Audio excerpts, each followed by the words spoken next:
Ready together, Nikki. Good evening, good evening, good evening, and welcome to Couch Conversations with the Doctors, where health is wealth. Remember to share, share, share, and share. And once again, what's tonight?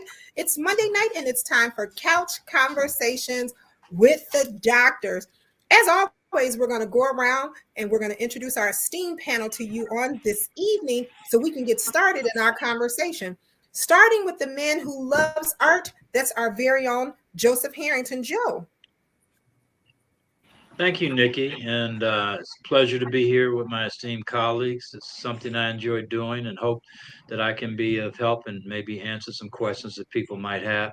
My background has been mostly in healthcare and public health. I've worked at three hospitals, worked at the city and state health department, retired in 2017 as the regional health officer for Cook County, and was an administrative law judge.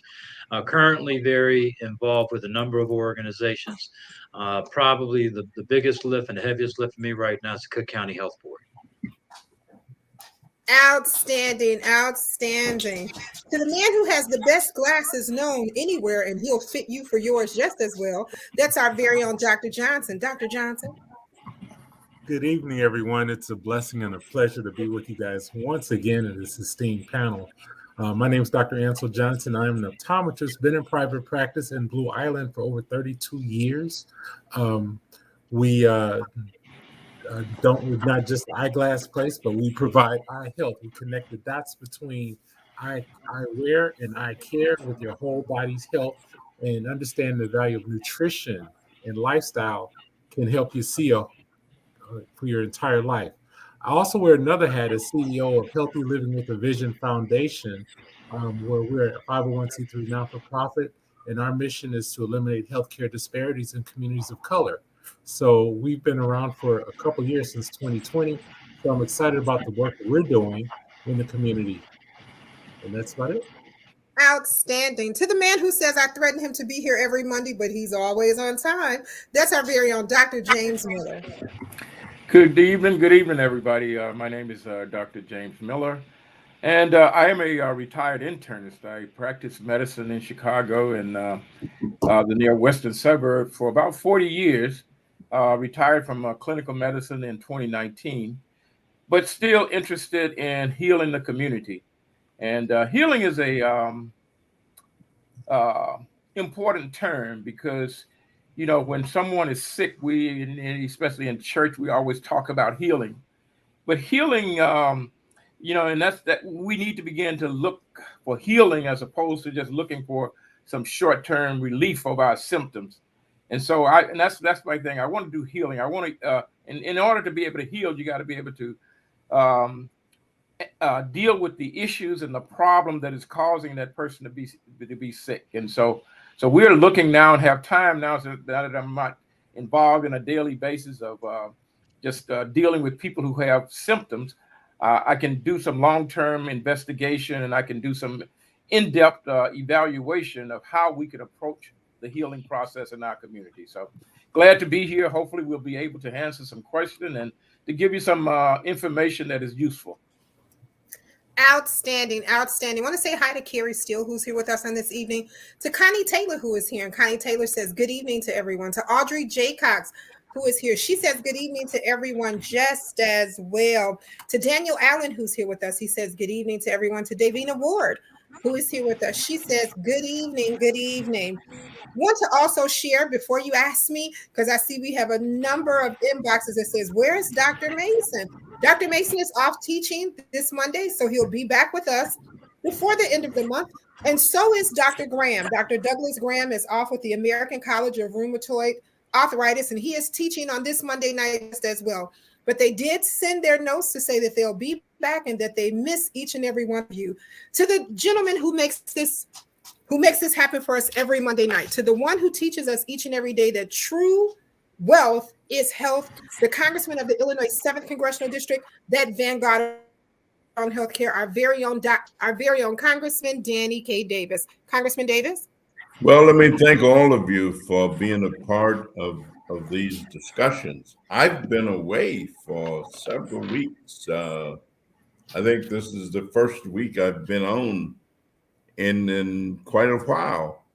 And of course, that's because we've had all kinds of other things going on. And some of those things end up being on Monday nights. As a matter of fact, some of the things that have been happening, especially some of the violence, some of the continuous law enforcement misconduct, the continuous apprehension that people have in terms of what's going to happen to them. And of course, as the Bible said, there will be wars and rumors of wars, and we've got wars taking place and going on. So I have missed, but it seems to me that a society can be as sick as an individual. And I think there seems to be a certain level of sickness in our society right now. And it's terrible. It's unfortunate. There are so many efforts underway designed to take us backwards as opposed to moving us forward. Efforts to do things like cut Medicare. I mean, how can anybody want to cut Medicare as we talk about the health of our nation? We only got it 65, Medicare, Medicaid. Before then, low income people, poor people, many of them had no way at all of having health insurance or coverage or a way to pay for health care. Well, also there's an effort to change Social Security. And of course, many of the people who live on Social Security only get about $20,000 a year. I mean, that's the norm. And about half the people in my district who get Social Security, they get about half of that. And they get $10,000 or some close to it. That's it. That's what they've got to live on. And then the other piece is there's an effort to change and wipe out what we know as the Internal Revenue Service. And there's a proposal that says, let's stop taking the money out of individuals' wages when they work. Let's just stop doing that. Don't do it anymore. And let's just charge a 30% sales tax on everything that you buy. And that would become the way to generate the money that is needed to operate government. Well, obviously, that would affect healthcare, I think, tremendously. So let me thank all of you. Every time I see or hear you, Dr. Johnson, I'm always wondering if you're related to the founders of Plano. Not by blood, but they were my very first inspiration. They're my first exposure to optometrists that look like me, and they were truly inspiring. I still know and keep up with Dr. Stephanie Johnson. So Yeah. very small family, and but no, I as a matter of fact, I worked there. He gave me summer jobs for 2 summers while I was in optometry school. I was in training. So And now we're trying to play it forward, and we are externship sites now for 5 different programs.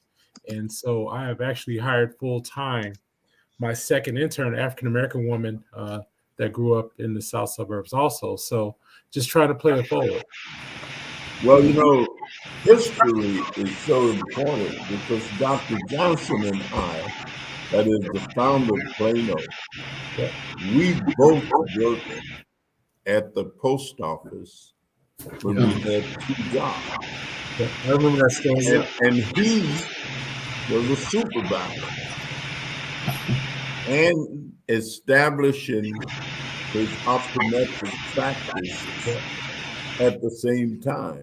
And so the history of a lot of things, we've come a pretty good distance.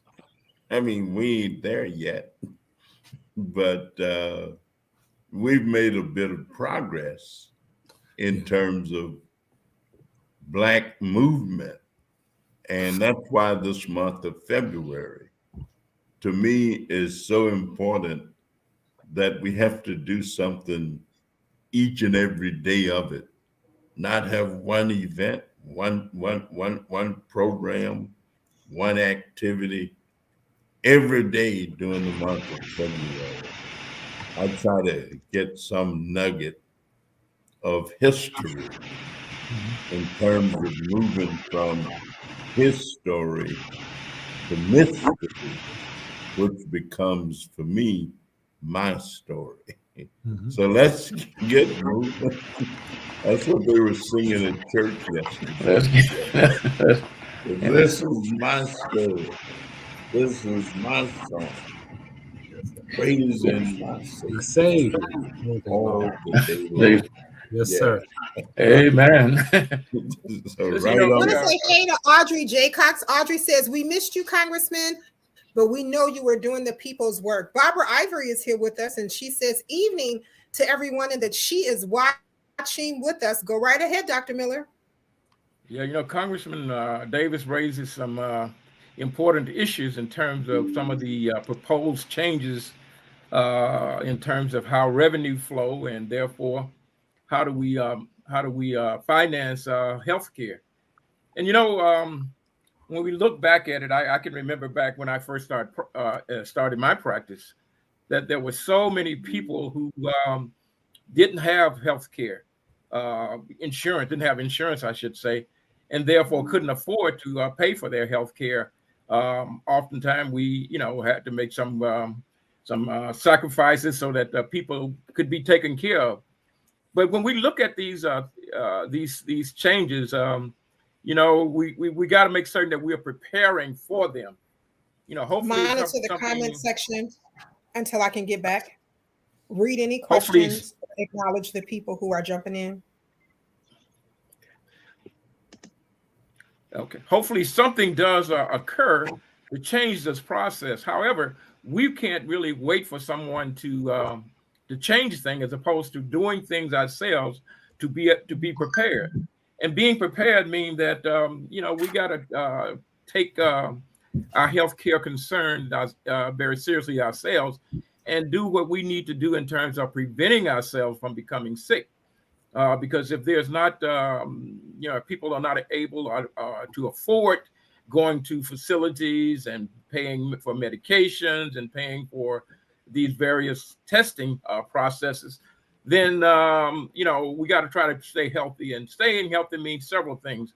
One is being certain that we are, number one, when we have an opportunity, that we are presenting ourselves to those that are responsible for evaluating us and looking at what's going on and detecting disease processes at an earlier time. Now, that's probably the most economical time to treat problems, is when they first begin, as well as it's to give us the best opportunity to cure these problems that we have, or to at least put them to rest. And so we really, as we wait until our diseases are far advanced, then the cost of the treatment for that individual is going to be great, and the outcome is not going to be the kind of outcome that we need. So we got to look at it in terms of what it is that we're going to do. And I think that each and every person are going to have to say, well, you know what? I need to know what I can do to make certain that I'm taking care of myself. And so, these are the conversations that we've been having in terms of, your diet, in terms of your exercise, in terms of seeing your healthcare providers. And one of the things that I've always been involved in the month of February is discussion with Black men about making certain that they go to see a doctor to get their health evaluation, and that they, follow up with that, because one of the problems that we've had is Black men really don't like going to doctors. They sort of wait until either they're in pain or they're really, their problem is for advanced.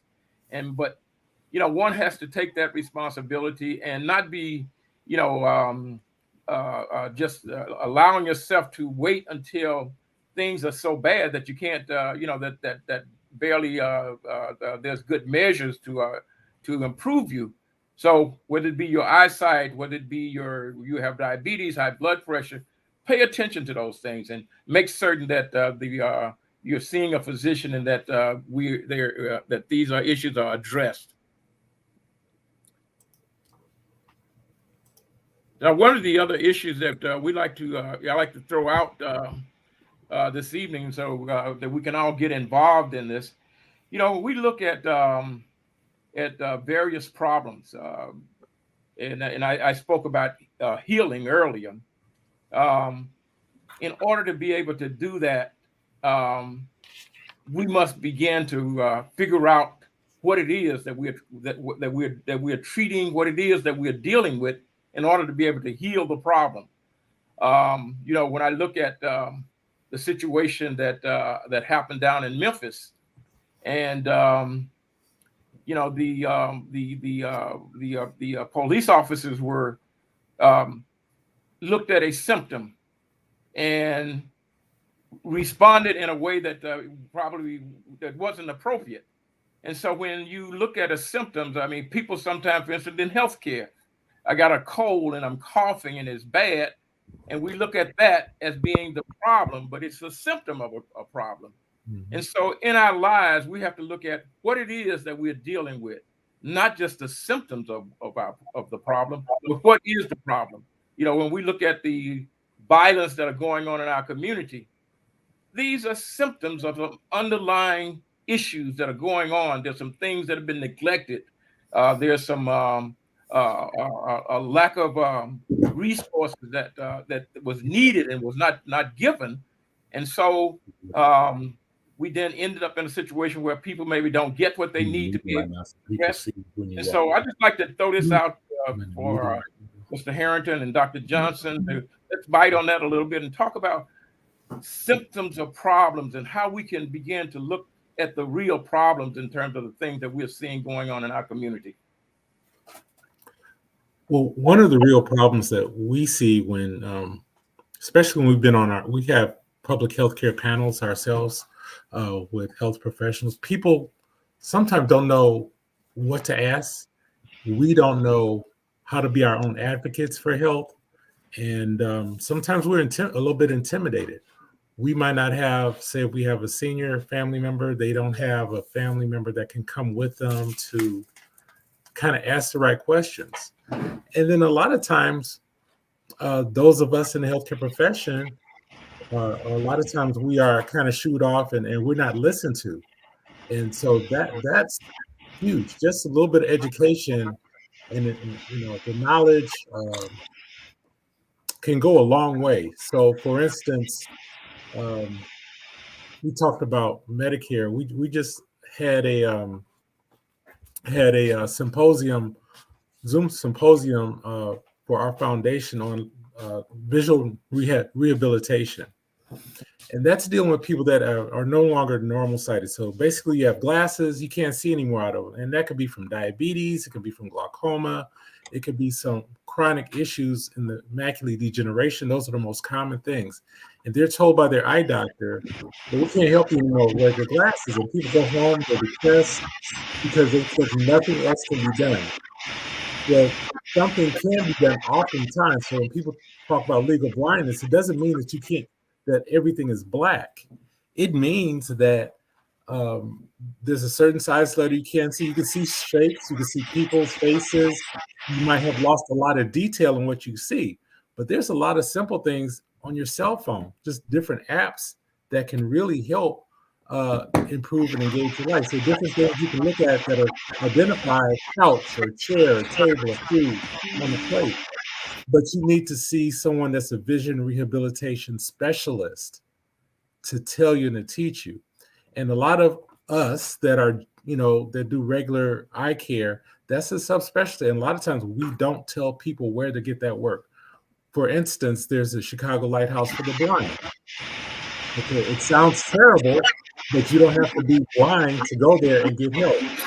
I'm adjunct faculty at Chicago College of Optometry, Midwestern College in Downers Grove. They have an African American woman there, and that have sent people that have been helped immensely. So it's just lack of knowledge and just getting the resources out there to let people know that they're and that's just one small aspect of healthcare. But say if you have an elderly parent or aunt or someone that's at home that has some vision impairment, their whole quality of life can be just enhanced so much. So that's just one thing that we've done to enhance that knowledge.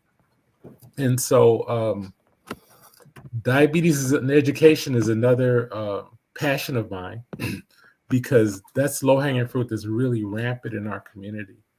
So you're talking between people that are borderline for diabetes or pre-diabetic to people actually living with diabetes. That's 50% of our adult population. That's a lot. However, only 7% of people that are borderline or pre-diabetic know that they're borderline or pre-diabetic.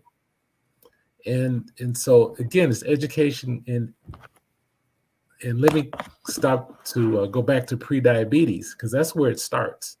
So if you just, you're told by your doctor, okay, you're a little borderline diabetic and you are need to watch your weight, lose a little weight, watch what you eat, pay attention to all that, be a little bit more active. And then in the back of your mind, you're like, phew, at least I don't have diabetes. And you just kind of keep doing things the way you used to doing them. So I'm fitting to lose weight, fit to exercise. You got the fitting twos, right? And I can speak to that because that was my mindset. I'm walking around myself with type 2 diabetes. And so that's why it's a passionate area of mine, because God sometimes taps you on the shoulder. You have a almost catastrophic health incident.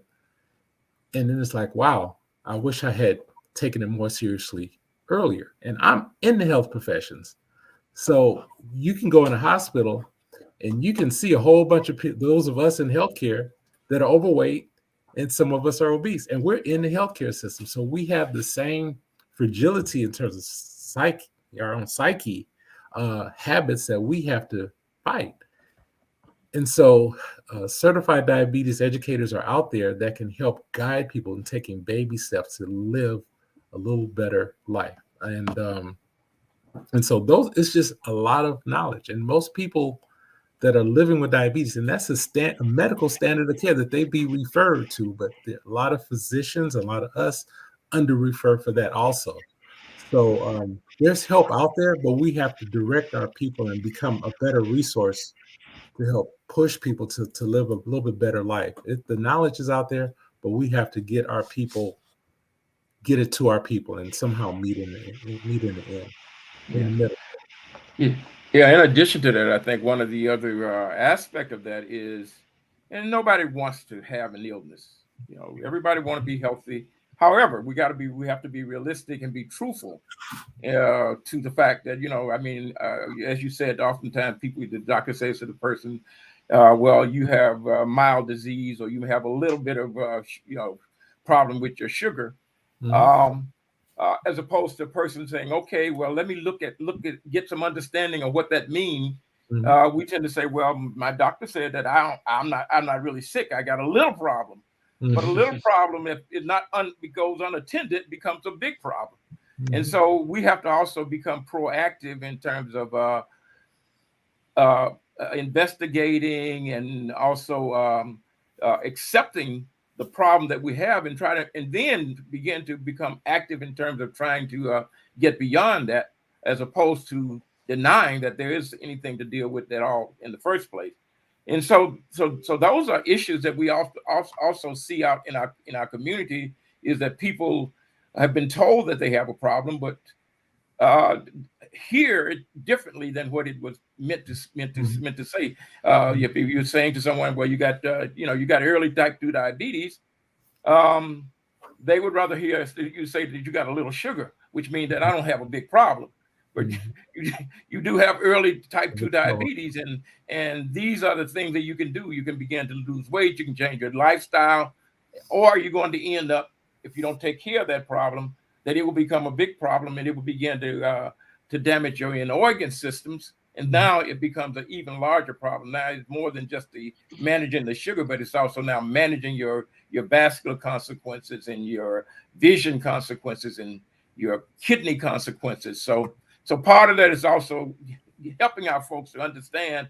And again, this is through educating our people Mhm. about what various disease processes are, how they can recognize those things.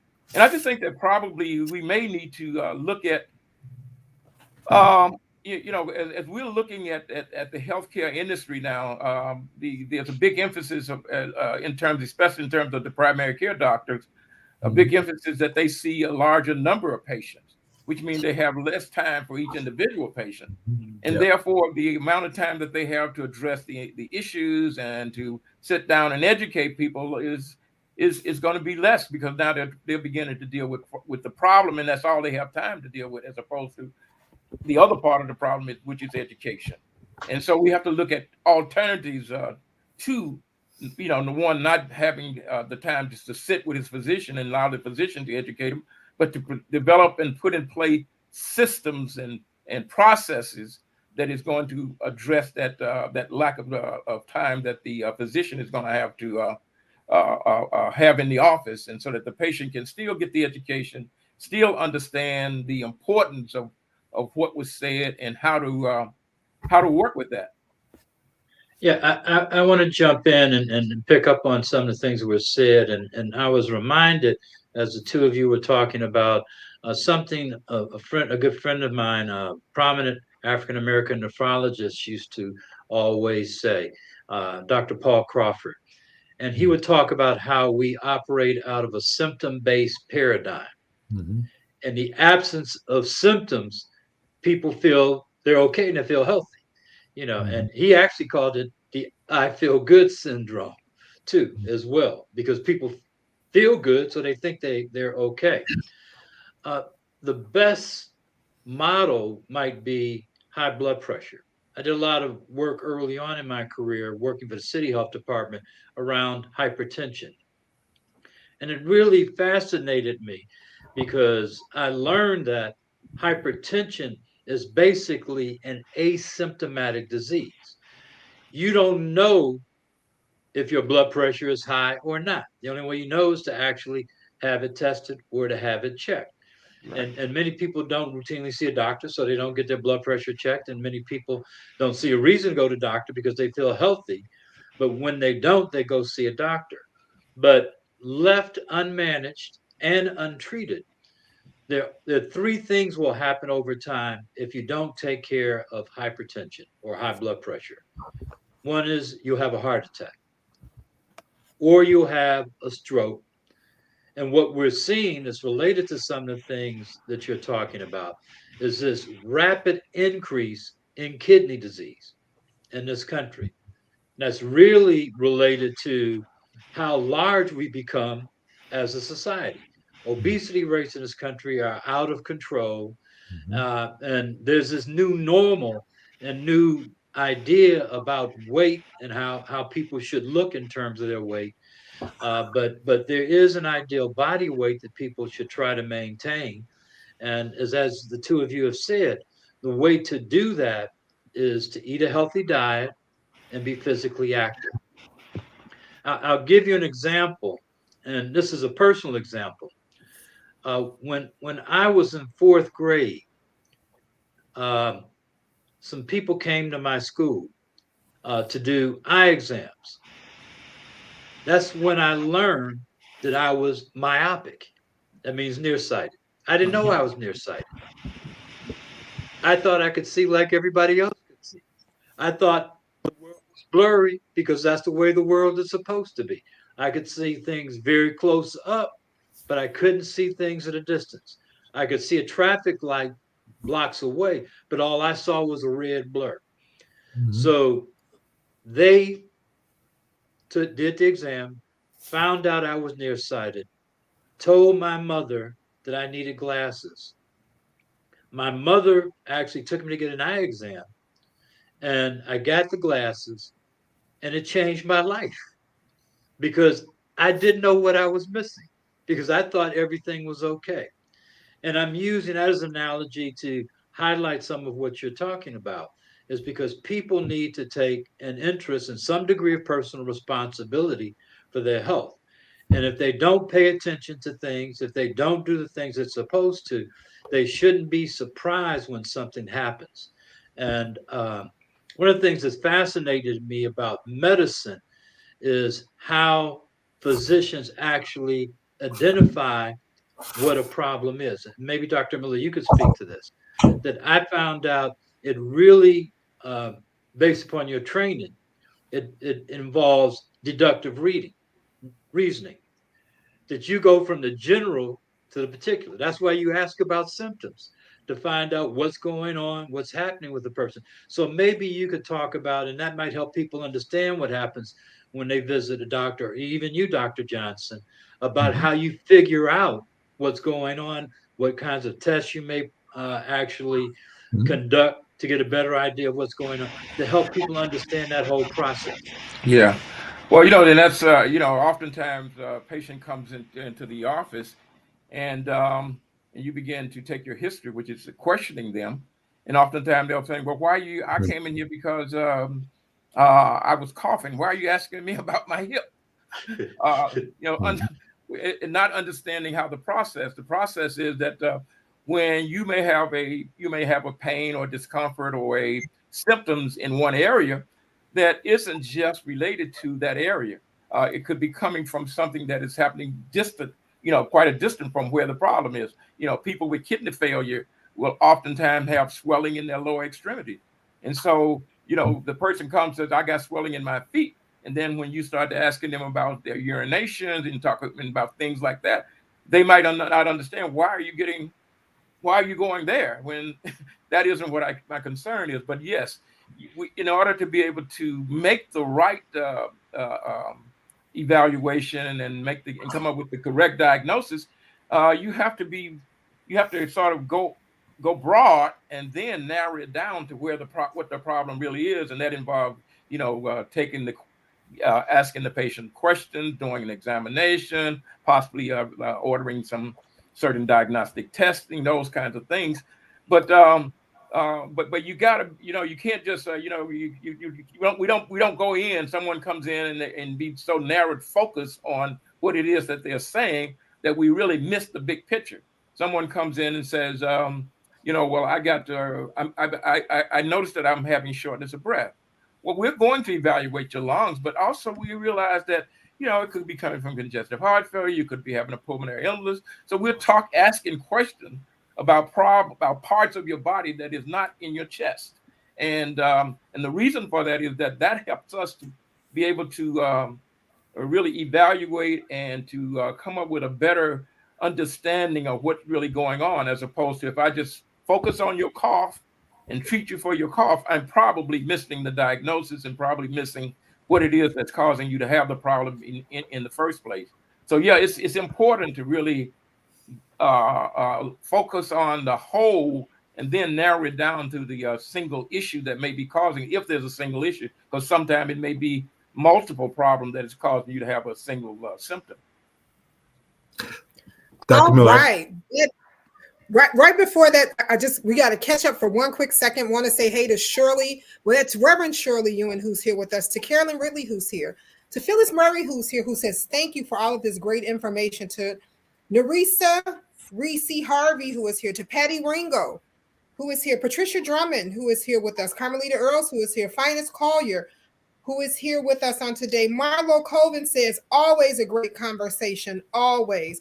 To Andrea Durbin, who is here, and she says, thank you for the great information that you are sharing. To Angela, that's Pastor Angela Walker, who is here, and to Angela Waller, who is here with us. Angie Spivey is here on tonight, and she says, actually, hallelujah.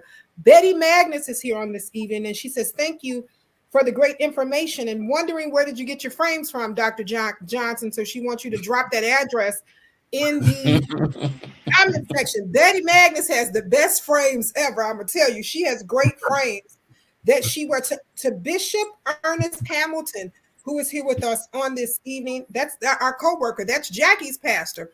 He actually says he loves listening when he can. I want to say thank you to all of you out here. Barbara Ivory, who is here once again, she says, I understand why some people don't feel welcome in coming to the doctor's office. Sometimes they're not able to cover the out-of-pocket costs for number one. I guess we'll grab that and talk about that just as well. Jack Lynch is here, and he says, good evening to everyone. Jack, hey, how are you over at Gift of Hope? How is everything over there? Pastor Spiller is here with us, and he says, awesome information, awesome information. Connie has a question as well. Connie says, what is the difference between type 1 and type 2 diabetes? So I don't know which question you guys want to grab first. If you want to grab Barbara Ivy's question or share her comment, or if we want to go right to the next question. Barbara Ivory question was about the copay. Cost. Yeah, that copay.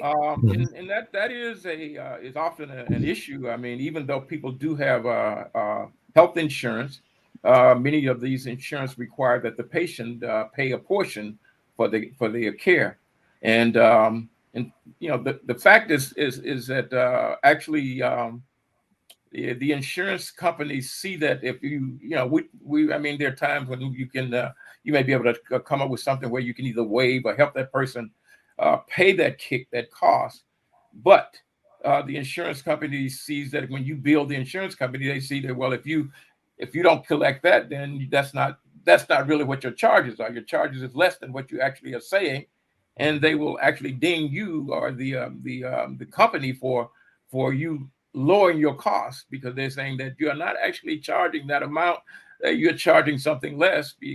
And so, but what we have to be able to begin to do is to try to eliminate problems and things that prevent people from not getting the care that they need, whether it be economics, whatever. If there's a copay, we have to figure out ways that we can get around the copay, and that people are not getting the care because they can't afford the copay. And to be honest with you, some of these copay can be high depending on which kind of insurance that the individual has.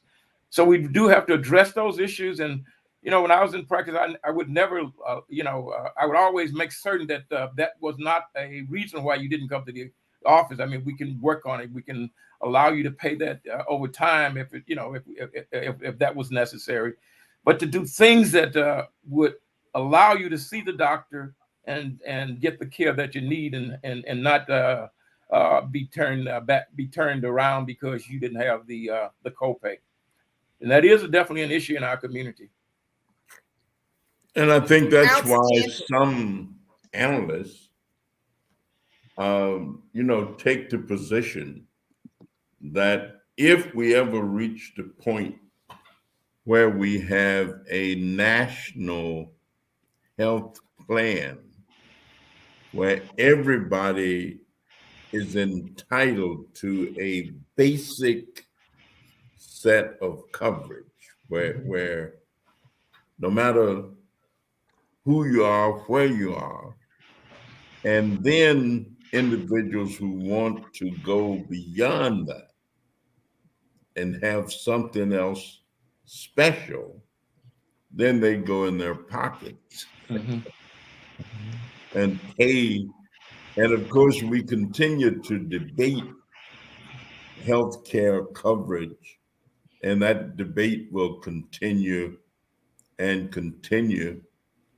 And I must say that we have recently seen improvements in the Affordable Care Act, where some problems that existed have now been taken care of by the Biden administration, and those problems no longer exist. But I can tell you that seeing the Affordable Care Act unfold and being a part of writing it was one of the most exciting things that I've ever done and been a part of. And so when I go to New York Friday, we're going to see Charlie Rangel.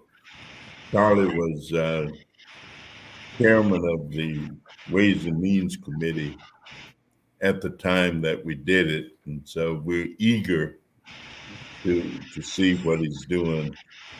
And we'll do that on Thursday night when he speaks at something that we will attend.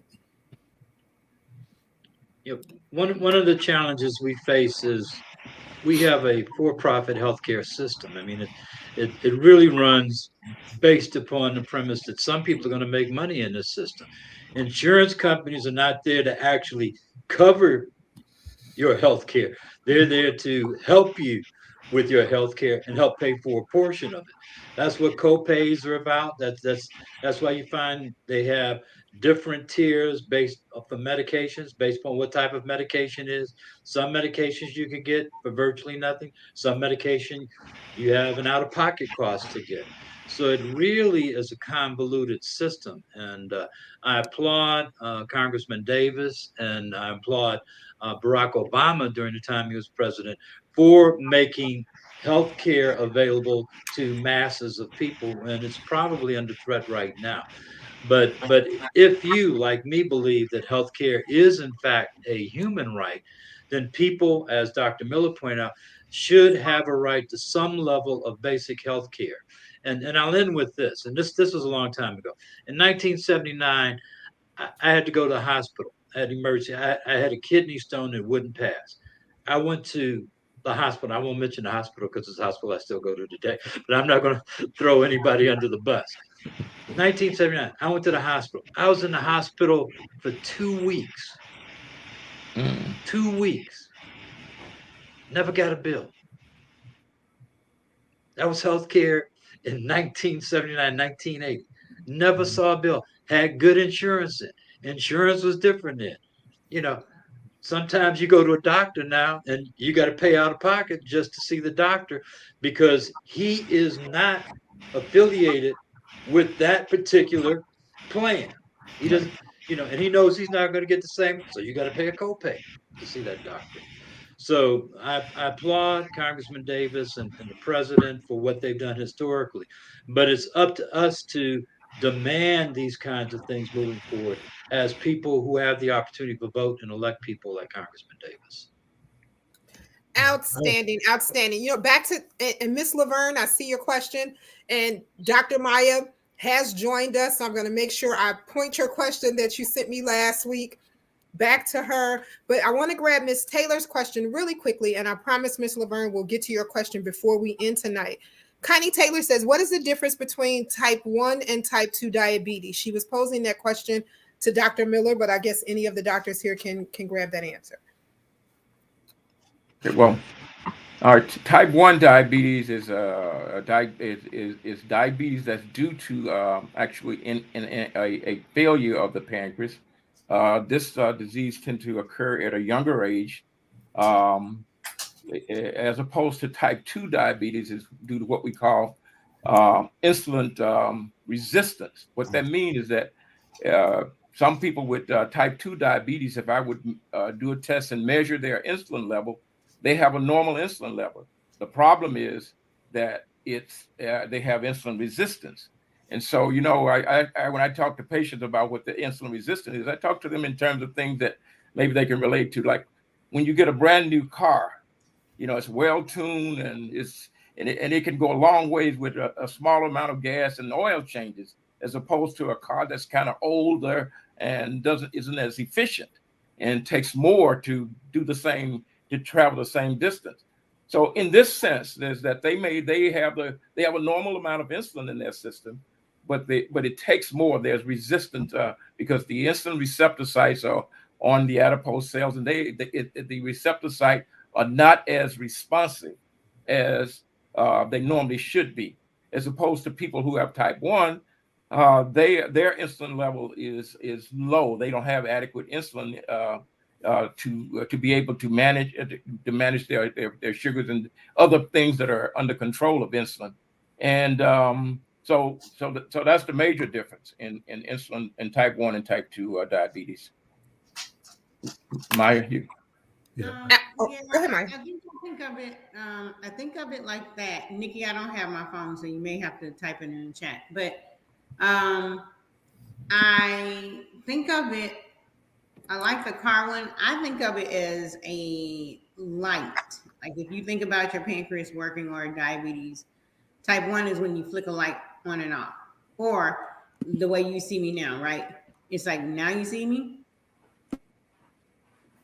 Yeah. Now you don't. Now you see me? Now you don't. Right? That's type 1. It just, the body says one day, like, hey, I'm working. No, I'm not. Right? With the pancreas. Type 2 is like, now you see me. Now you almost see me. You almost see me. You almost see me. You see me a little bit, and now you don't. Then you see me a little bit, or you don't. It's like the difference between blurry vision or not. Nothing is like vision, Dr. Ansel. But it's the difference between on and off, which are light, or a light that dims, right?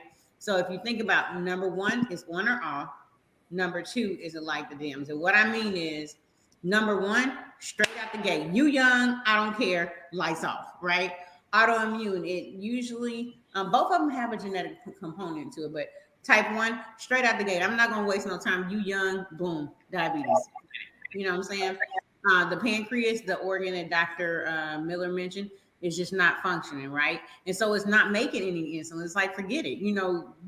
Y'all hear them sayings on Instagram, your pancreas is like, you're going to have to get somebody else to do it. You know what I'm saying? I'm not doing it, right? That's your pancreas in type 1, right? And then usually because of that, there's no once it starts, that's where you're going. It's not going to be prevented. You're going to have some insulin supplement.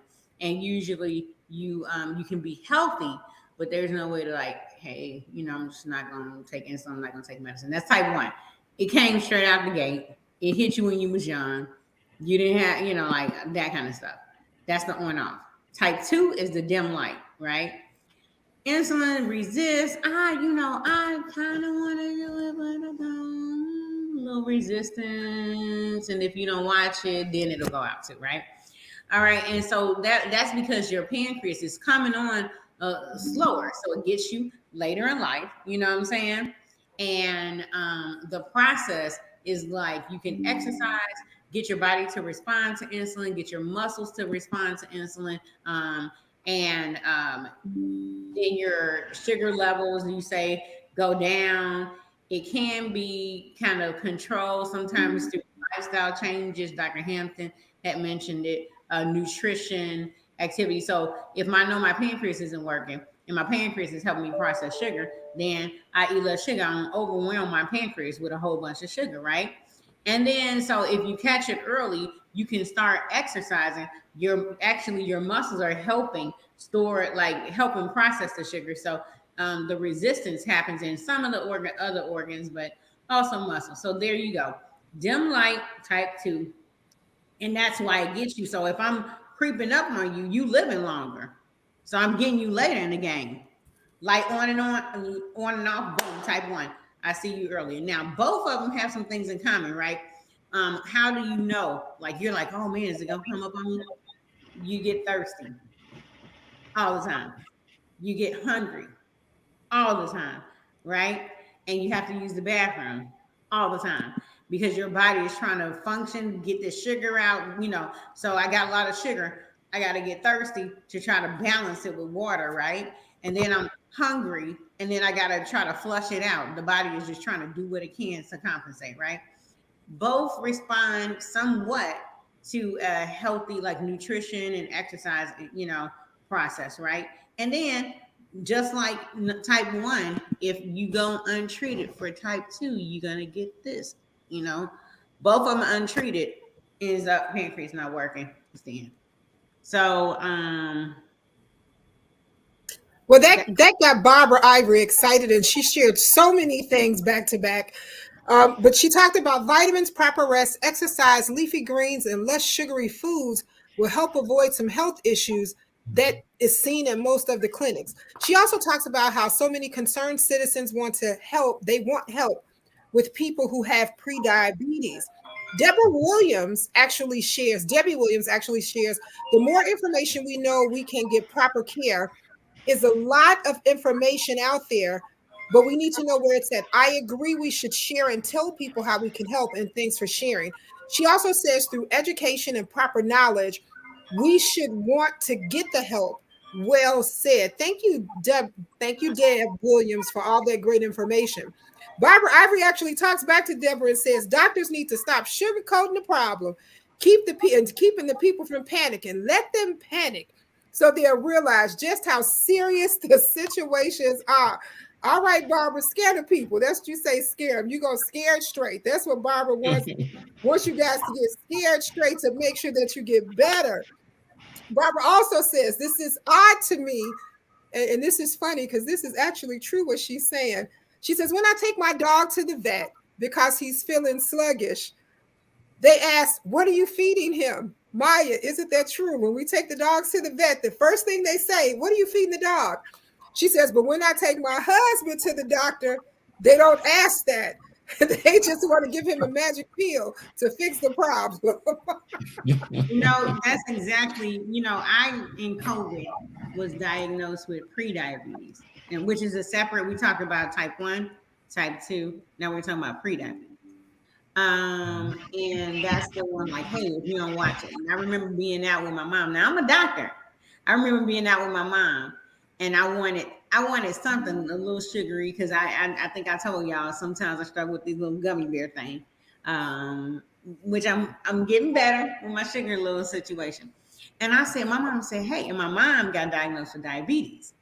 So all of this happened over COVID. We were stressed eating all this other stuff. So we're getting ourselves together. My mom said, you said we weren't going to do that no more. I was like, no, I'm pre-diabetic. And my mama said, yeah, doctors say that. But to me, that's like being a little pregnant. Either you got to eat right and exercise, or you don't. Like, that's like being a little pregnant. If you don't watch it, it's going there. You know what I'm saying? Yeah. So Well, you're right. I think Cassandra has a great question. And hey, Cassandra Simpleton. Cassandra says, Dr. Maya, how could you be pre-diabetic? You are slim and petite, and every time I see you guys, you're just tasting food. How could that happen to you, Dr. Maya? Please, you guys get that. Attack it. So, Dr. Miller, I don't know if you okay. Both of them have a genetic component to it, right? So, my dad had diabetes. Got diagnosed when they were 30, I want to say. My dad was slim and trim, right? My mom, who's in pretty good shape, got diagnosed when she was, I want to say, 70, right? So it's genetically in my family to do it. And then the food that we eat now just doesn't help, right? So remember that light that was dimming, So it's like, if I already know, my pancreas like, make a move, make a move. You won't have to get somebody else to do it. I'm gonna take breaks. Let me tell you, I'm not gonna do. If I already know that, and that because you can look at your family history, not all the time, but you can look at your family history. So then I look back, I was thirsty. I did have to use the bathroom all the time. I haven't been diagnosed with diabetes, but the symptoms or what I was experiencing was there. My other thing, I told y'all last year, I would be eating gummy bears and all this other stuff. I had to tone it down. I had to watch what I eat, not just when I got pre-diabetic, but it's just something we're supposed to do. They talk all the time on this show about sugar. So what happened? It was already kind of what you want to do. The pancreas is like, I'm telling you, don't overload me. And then here I am overloading my pancreas with sugar.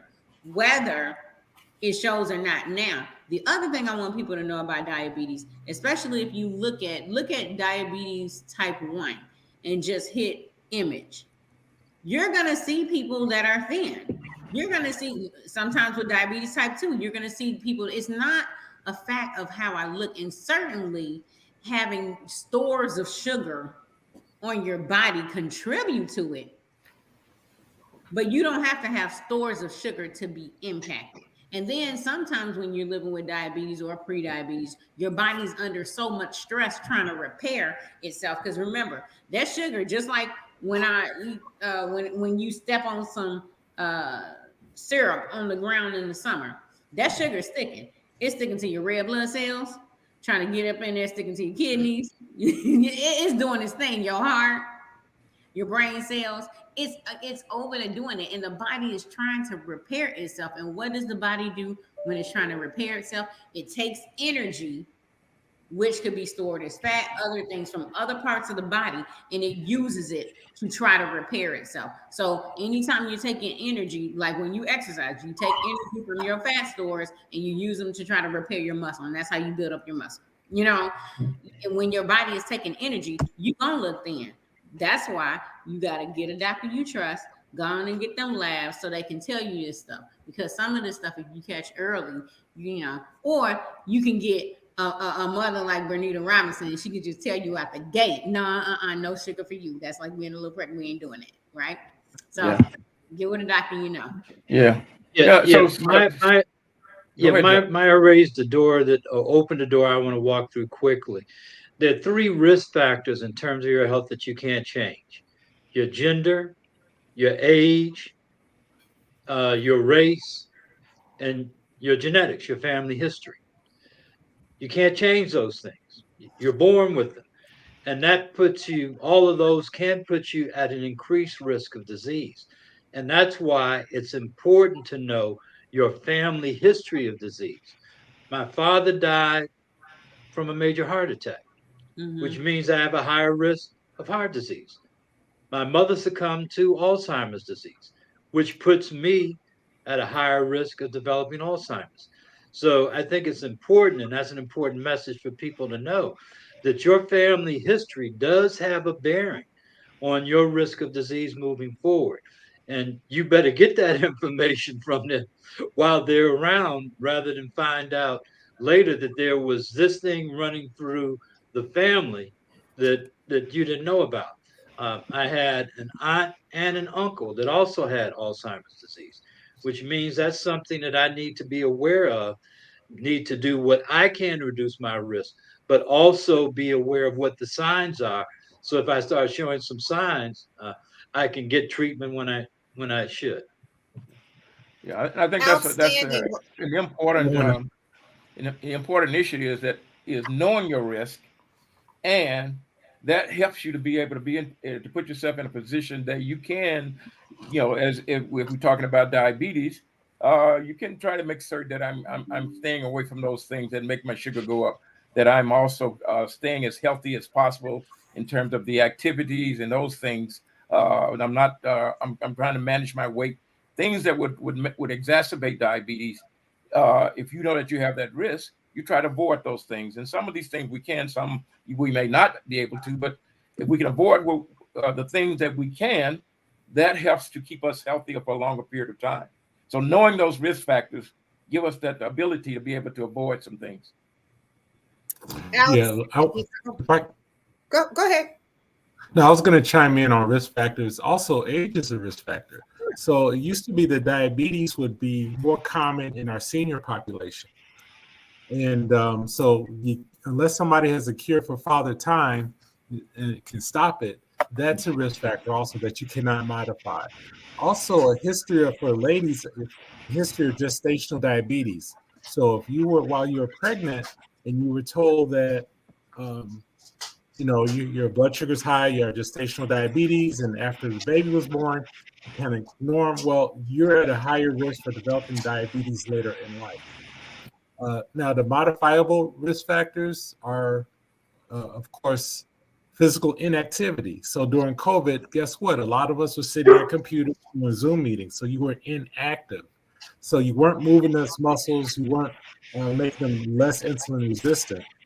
And we talk about weight and BMI, and a lot of times we kind of shoot that off. Well, BMI, that doesn't count for Black people. Well, it's a guideline. It is a guideline, and there are exceptions. So if you're a bodybuilder and you have less body fat, yeah, your BMI is going to be high. But keep in mind, for our people, we talk about one big bone. Think about back in the days of Soul Train. You didn't see any obese people on Soul Train. So think about the era and what has happened to our food supply. We're eating out more, things are more processed. So being big boned is really not a natural state for us. And of course, high blood pressure and high cholesterol, also risk factors that are modifiable. So I just wanted to share that because I'm doing a doctor continuing education presentation in a few weeks in which we talk about diabetes. I want to also talk about A1C. So the ABCs in terms of if you're living with diabetes, the ABCs. One, you should know your A1C. The reason being that number, at least in my world, is closely related to complications in the back of the eye. So what we call diabetic retinopathy, bleeding, broken blood vessels, swelling, scarring in the back of the eye. So that number is closely related. So if your doctor says it's good, it's fine, and you've already been diagnosed with diabetes or pre-diabetes, you still need to take ownership and know what that number is. Because I ask my patients, I want to know what that number is. The B is blood pressure. So you actually have to be more strict on your blood pressure if you're living with diabetes, because your kidneys are already compromised a little bit living with diabetes. And C is your cholesterol levels. So you should know those numbers, your cholesterol level, your total cholesterol, your good cholesterol, and your bad cholesterol number. So know your ABCs. If anything, know that A1C, blood pressure, cholesterol, know those numbers. So don't walk away just being satisfied saying that your doctor said it was good. Know those numbers. Okay, great. Know your numbers and know the ABCs. Last question of the evening is from Miss Laverne. And her question is, Dr. Maya, this new COVID variant, XBB 1.5, should we be afraid? Well, we were on a call yesterday where one of our friends, Dr. Taylor, me and Nikki were on a call yesterday when Dr. Taylor said God has not given us the spirit of fear. So should you be afraid? No. Now, should you be aware? Yes. So that's the variant that came hit the U.S. in the beginning of December. It went from 4% to 41% within 4 weeks, right? Why? Because that variant is a mixture of 4 other kind of variants that we saw before. And I don't know if you remember, we talked about viruses and what happens when viruses are allowed to reproduce. Long term, they'll mutate into something that tries to make it more stronger and adaptable to survive in this climate. So 4 different ones say, "Oh, I'm gonna take a piece of you. You're strong over here. You move real fast. You do this. So I'm gonna take pieces of all of it, put it together, and that's how we ended up getting it. And if the virus is allowed to spread into different bodies, that's what it does. It just tries to adapt. Now, this version of the virus, while it impacted a lot of people and we had some hospital admissions, we didn't have nearly as many deaths with this version or this mutation or this strain of the virus. Should you still wear your, they're saying a lot of things. I see some people like removing the mask stuff and things like that. When you see me in these streets, I'm gonna have my mask on because I'm not gonna wait for somebody to tell me to put a mask on at this point. I mean, it was 2019. We're in 2023. Come on, y'all. Let's get ahead of these things and wear it, because I'd rather have my mask over my nose, under my chin, in case something pop off, than to wait for people to say, "Hey, it's in your neighborhood. It's gonna pop off. Now go find your mask, put it on." We remember what happened before. People couldn't find masks. They couldn't find a lot of things. So at least keep that store. You ain't got to buy all the masks, but at least keep that store and be ready. The other thing we want you to do is wash your hands, right? Wash your hands. Studies show that that's a surefire way to decrease the chances of spreading the virus, and also make a plan for you and your family to stay safe. Should something pop off again? Do I know something's gonna pop off? I don't know. I don't think it's gonna happen with this particular variant. I think people are gonna get sick, but not to a point where we have to shut down. That's what I think. But again, I do think the next one or the one after that may be a problem because this particular variant took the strongest parts of the other ones before, and now if there's another one, we have to. It may join and reproduce and recombinate itself to be variant. The other thing that makes me worried is we get our flu shot based on what's happening in China.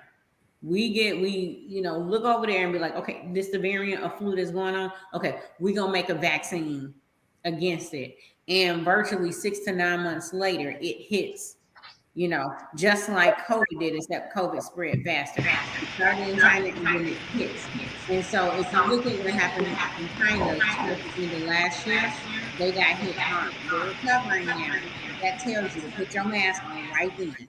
Don't wait till it comes here. All right. All right. So, Miss Laverne, there you are.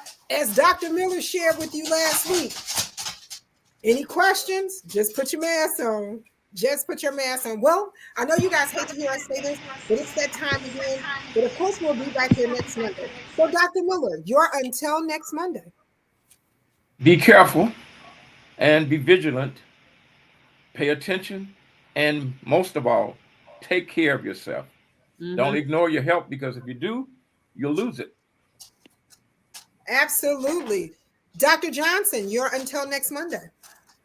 Until next Monday, if you're living with pre-diabetes or diabetes, know your ABCs and also manage your wellness. Don't wait till you get sick. Make sure you see your physician or your optometrist, ophthalmologist, your dentist, your podiatrist, your chiropractor. See them as directed, because we don't want to wait till the wheel falls off the wagon. Absolutely. No wheels falling off, and stay vigilant. Dr. Maya Green, aka Dr. 100, you're until next Monday. All right, until next Monday. Here's what happened last night. The Grammys, I don't know. I don't keep up with all that, but I know something happened. All right, who wore it best? We don't want to see this. I've been seeing a lot of beard masks. I look like Mr. Harrington. Hey, and I look like I've been seeing the beard mask. Mine is real. This past week, yeah, but mine not. But look, I've been seeing this. This is what we're not doing, right? We're not doing a headband mask, and we're not doing this where I can see your nose. And the other thing we do is when I can't hear, I do like this. What you say, Nikki? So we're gonna practice not doing that. We don't want to see no under the chin. We don't want to see the cell phone mask, things like that. Those are things that are not gonna protect you. It needs to be over the nose. Let me get my glasses up. Under the chin.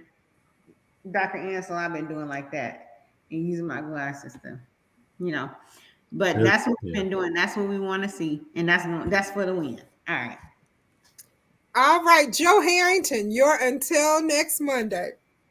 Well, I've got 3. They're quick. The first one is, and I think people need to understand this, we're learning to live with COVID. Our opportunity for herd immunity has passed. And so now this is something we're learning to live with. And like us, it will change, and we need to be prepared and do what we need to do to lessen the likelihood that each of us as an individual get COVID.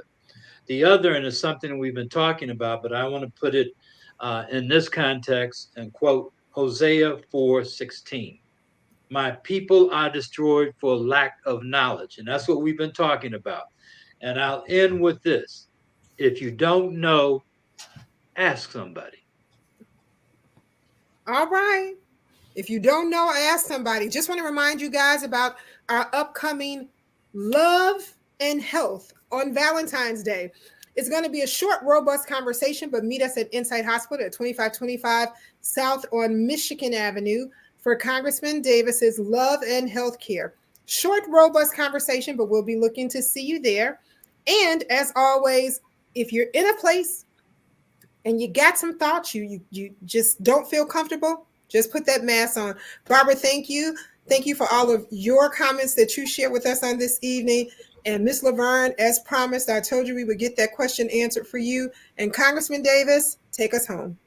Well, tomorrow night we're going to hear the state of our nation. And I hope he's going to tell us, that President Biden is going to tell us that it's healthy. And so we'll find out. Until next Monday, have a wonderful, wonderful time. Stay safe, be healthy, use all the information that we've given, and we'll see you then. Good night, everyone. All right. Good night. Good